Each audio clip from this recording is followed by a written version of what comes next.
So, my friends, today, despite Russia's lack of major successes on the front, the situation remains extremely tense. Reserves continue to be mobilized from Russian territory, and the number of shelling incidents show no signs of decreasing. Additionally, the destruction of the Crimean Bridge is becoming less relevant today, as Putin has announced the restoration of railways and the construction of new ones. Железная дорога от Ростова до Донецка, до Мариуполя и Бердянска. Мы продолжим эту работу, и скоро железнодорожные составы пройдут прямо в Севастополь. И это будет еще одна альтернативная дорога для Крымского моста. Вот мы вместо Крымского моста, вот так вот вместе, рука об руку, будем идти дальше. И именно это, не на словах, а на деле, делает нас реально сильнее. As evident, they understand that sooner or later the Crimean Bridge will be destroyed. Therefore, today they are already building alternative routes for delivering weapons and personnel to the occupied territories.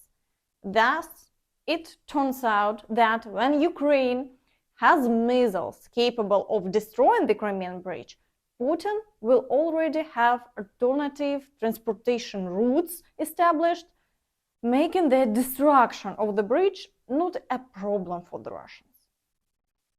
Also, yesterday, Putin celebrated 10 years of the occupation of Crimea. Вернулся в родную гавань. Но Крым – это не только стратегически важная территория. Это не только наша история, наши традиции и гордость России. Крым – это прежде всего люди, севастопольцы, крымчане. Они – наша гордость. Они через десятилетия пронесли веру в Отечество. Они никогда не разделяли себя с Россией. И именно это позволило Крыму вернуться в состав нашей общей семьи. Overall, the propaganda continues, and it's very sad to realize that Crimea has been in Russia's hands for a whole 10 years now. But meanwhile, instead of providing all the necessary weapons and securing victory over Russia, our partners suggest Ukraine to retreat. So there is no talk of a counteroffensive at all. It is also reported that yesterday evening, drones successfully attacked the Energomash plant in the Belgorod region. Drones attacked the Energomash plant in Belgorod. The governor of the region, Gladkov, has already reported that the vaunted air defense systems shot down 8 air targets on approach to the city. However, locals are actively publishing footage of the aftermath of the attack. In particular, the Energomash plant came under attack. It specializes in the development, production and sale of automotive and low-voltage electronics products. And perhaps, at Putin's direction, Russian propagandists are already suggesting that they will most likely create a buffer zone. The enemy is aggressively trying to transfer hostilities to the Belgorod and Kursk regions of Russia. For Kiev, this is a new agenda. A new twist in strategy. Talks about the goals of the armed forces of Ukraine to reach the borders of 1991 are over. Of course, this is a new danger. We will go to liberate Kherson, they will try to break through to Belgorod. And this plan may become the very counteroffensive of the armed forces of Ukraine in the summer of 2024. We have every opportunity to repel this threat and move on to creating a sanitary line along Ukraine's borders with Russia, Voronezh, Belgorod, Kursk and Bryansk regions. Will Ukraine be able to sustain such a pace? Thus, they are hinting that they want to take part of the Ukrainian territory in the border zone, which is several dozen kilometers. But will the Russians have enough strength to seize such a large amount of Ukrainian land? So it's highly doubtful, especially considering that today we see the battle for 3 villages near Avdiivka has been ongoing for several weeks. So please share your thoughts in the comments. What do you think about this? And now let's move on to the situation along the front line, starting with the Kupiansk direction. Here, the occupiers continue their battles for Sinkivka, and shelling is reported in Petropavlivka, Ivanivka, and Novoosinovo. However, they haven't achieved any success, and the front line remains unchanged. In the Svatova direction, as before, skirmishes continue, but in minimal numbers. In the Crimea direction, attacks on the village of Terny have resumed. Shelling continues along the entire front line. However, as before, the Russians have been unsuccessful and the battle line remains unchanged. In the Siversk direction, the occupiers failed to make progress in Rozdolivka, so they decided to raze the village to the ground.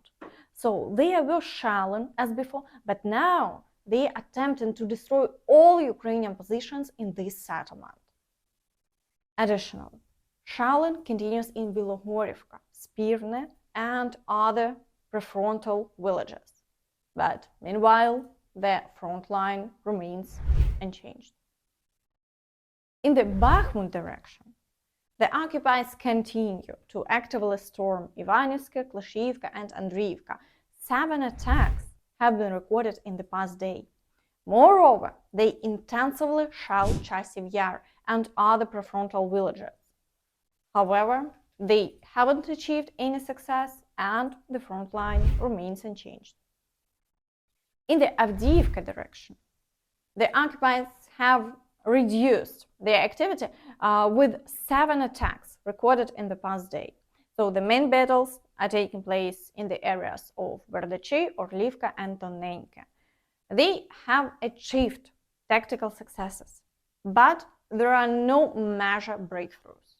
So it can be said that the front line has been somewhat stabilized here, although at a very high cost.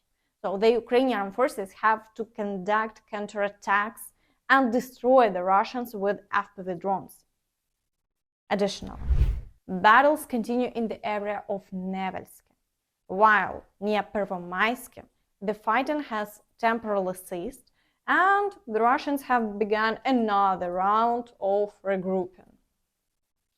In the Mariinka direction, the occupiers continue to attack Krasnohorivka, Georgievka, and Novomikhailivka. 21 attacks were conducted in the past day. Near Pobeda, they haven't achieved success and have halted all attacks there. In the Vuhledar direction, the occupiers are attempting to break through to Vadiane. So they realized that capturing Vuhledar won't be easy, so they are trying to bypass it through the fields. Additionally, intensified attacks have begun in the areas of Staromayorsky and Urozhaine, with heavy shelling along the entire front line. However, the Ukrainian forces are doing everything possible to maintain defense, and no changes along the front line were reported in the past day. In the Zaporizhia direction, battles continue in the area of Robotyne, and shelling persists along the entire front line. Near Verbove, the occupiers have halted attacks without achieving success.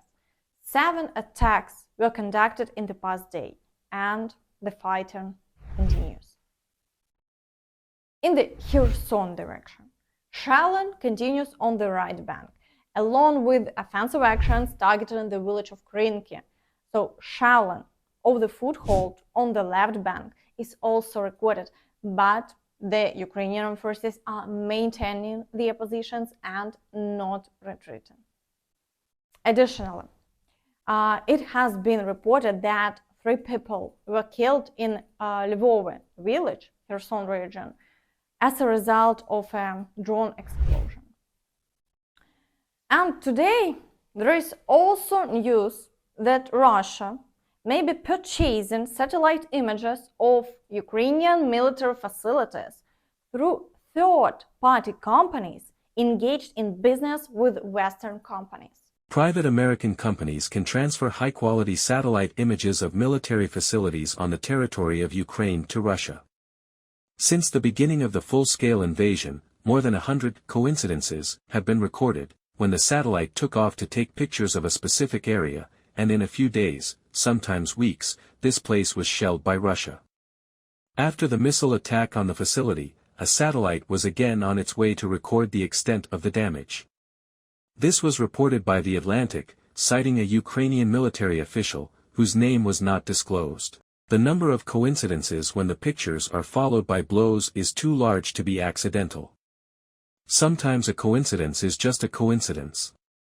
But suspicious cases are accumulating, a high-ranking official told reporters. As an example, he cited several cases. On April 2, 2022, a missile attack was launched on an airfield near Belgrad, Poltava region. During the week, American companies received 9 requests for images of this object. Such coincidences have been recorded hundreds of times. At first, Russia requested images, and later hit these objects. And that's all from me. Don't forget to like this video, subscribe to the channel, and hit the notification bell to stay updated on all the latest news. Thank you for watching, and see you next time. Bye-bye.